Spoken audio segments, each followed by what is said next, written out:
What's going on, everyone? Today we're going to talk a little bit about Throne and Liberty and some of the information developing around this upcoming MMO.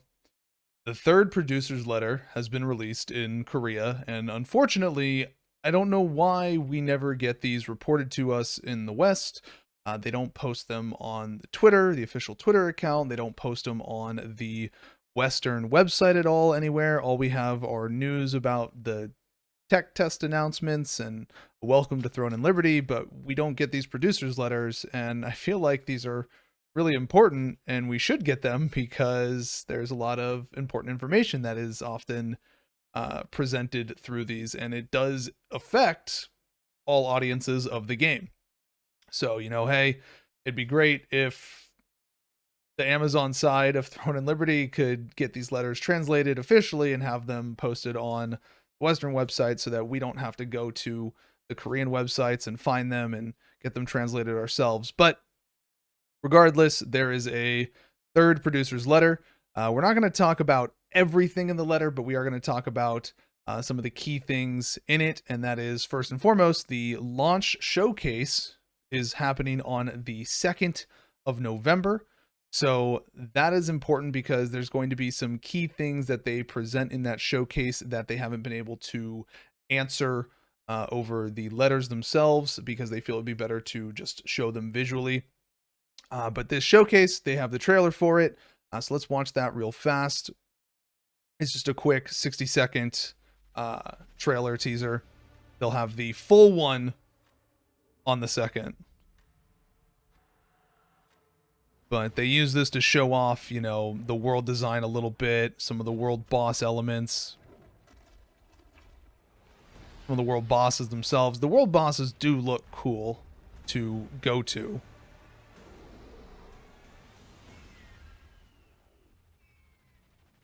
The transformations are one of the more unique things that I'm definitely looking forward to with the game. Hey, look, moving combat.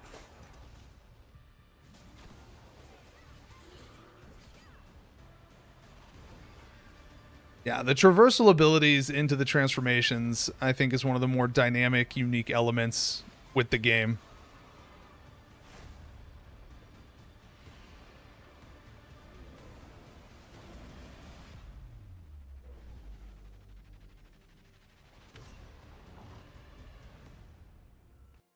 So as you can see, the second launch showcase, this is the official teaser for it. But back to the letter.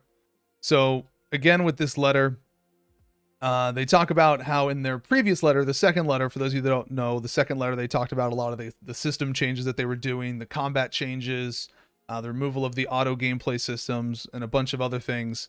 And, the producer here goes on to say, in fact, I felt sorry and frustrated that I had no choice but to keep quiet about the questions that piled up after the last letter, especially those related to BM. I wanted to tell you right away, but I thought that answering in the form of a showcase where I could explain in more detail would reduce misunderstandings. So this showcase that they're going to be having on the 2nd is going to be actually a very informative showcase where things that they were not able to answer previously in a letter or bulletin board questions, they're going to provide live examples, or at least that is the intention that they are conveying here with it. So that's going to be something to keep an eye on, and people are going to be looking to get that translated because this is going to, I'm assuming it's going to be in Korean. It's going to be a Korean showcase, and they're going to be doing this ahead of G-Star, where they are going to also be at G-Star later that month. They'll have a stage there, and they'd like to take the time to show content that's not yet been released for the game. They say it's going to be a really busy day as their goal is to launch in December. This is the big thing about this. The Korean version of Throne and Liberty is going to release ahead of the global launch. And this is really unfortunate as it often detracts from the global launch itself. We've already seen it a little bit even with something like Blue Protocol. Blue Protocol released in Japan already. A bunch of people got access to a Japan account, looked to play the game ahead of time, experienced it. Boom. Nobody talks about Blue Protocol anymore, right? I haven't heard any hype or interest ongoing about that game since then, and I don't know how that's going to play out when it does eventually Lost in the West. But it's a bit of a different game. That's a bit of a different game, so it's not a one-to-one type comparison. But something like Throne and Liberty as an MMO, we see this happen across a few different MMOs where it released in another region first and then came over to the West. And I do think it's important to differentiate when there is not a planned global launch. So for example, Lost Ark was out in Korea for years before we even got any sort of announcement about it coming to the West, because originally it wasn't going to come to the West. So that's a little bit of a difference in this type of situation. But a global launch is planned for this game, and so it always detracts from the regular Western global release, because when it releases in Korea first, everybody looks to know everything about the game ahead of time. They look to get access to accounts in that region so that they can play it first and experience it first there, get ahead in terms of information. You're going to have guilds that are looking to, get their whole guild into those servers on Korea so that they can get every bit of information as they can ahead of time in order to beat out everybody else that they run into once it comes to the live service of the game in the global release. And this does happen, and I think sometimes it's maybe not as impactful, but in a game that is so PvP oriented, at least the way they've presented it, where PvP is a very keynote feature, particularly with like the castle sieges and whatnot, guilds learning the systems to get ahead early in terms of gearing, making money, power progression, metas, all that stuff. It really does have an impact when it's available in another region first.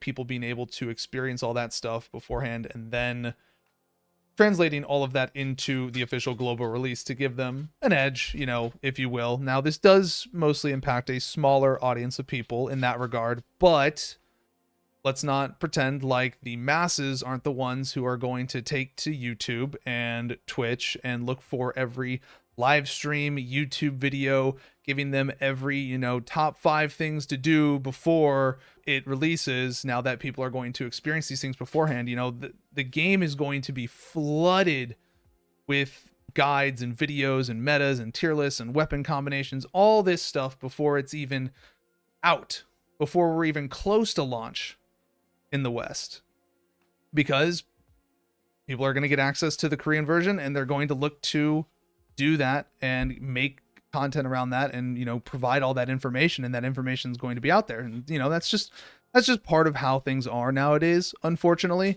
But I think you're able to remedy it a little bit when you have things release at the same time rather than in one region first and then in another region later. So that's one of the unfortunate things that's going to come of the game releasing in Korea first. This begins the rat race of everybody trying to get accounts for Korea in order to experience the game first there. And I think that's just an unfortunate byproduct of what happens with, MMOs that release in that manner nowadays. I would hope that we see it, quickly in 2024 for the West, like January. But there's still a lot to come. There's still more for them to share. If anything, hey, hopefully it doesn't release in December and it's maybe a little bit delayed and they release in like January in Korea and then we release in February for the West. Who knows? I think it'd be a little bit better that way.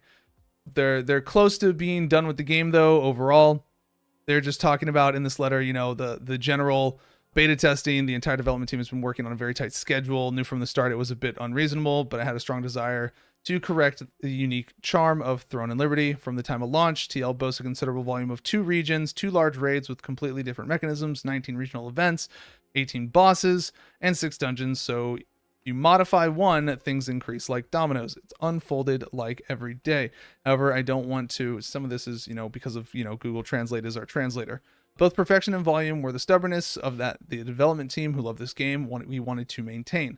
The reason we pushed each other so hard and devoted ourselves to development was because of you, the people who waited for this game for a long time. There was a lot of feedback from that Korean version of the game, and a lot of that feedback pushback was actually from the Western audience that got the combat system changes. That's why I think these letters are so important, that the West gets them as well, because you know the decisions that are being made very much so impact us, and we should also have, you know, feedback represented in these things.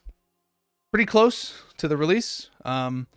Originally, I was only going to tell you about the showcase schedule, but I ended up bringing out a lot of stories I had saved. I think I'm going to be used to letters little by little. They're just going to keep putting out some letters here and there leading up to release. There's nothing too crazy in this letter alone, but my main thing was the whole release situation. I think it's really unfortunate that it's going to be split, but it is what it is, and we just got to deal with that as it is, and hope that it's really close together in the grand scheme of things, and that there's, you know, distinct differences between the versions or something that, you know, make it not matter or something like that. But we'll see when that time comes. But until then, thank you all for watching. Thanks for hanging out. If you enjoyed the video, be sure to drop a like and subscribe. We're going to be covering MMO news going forward across various MMOs. So if you want us to keep up to date on all things that are happening in the MMO space, tune in again. Take care and have a good one.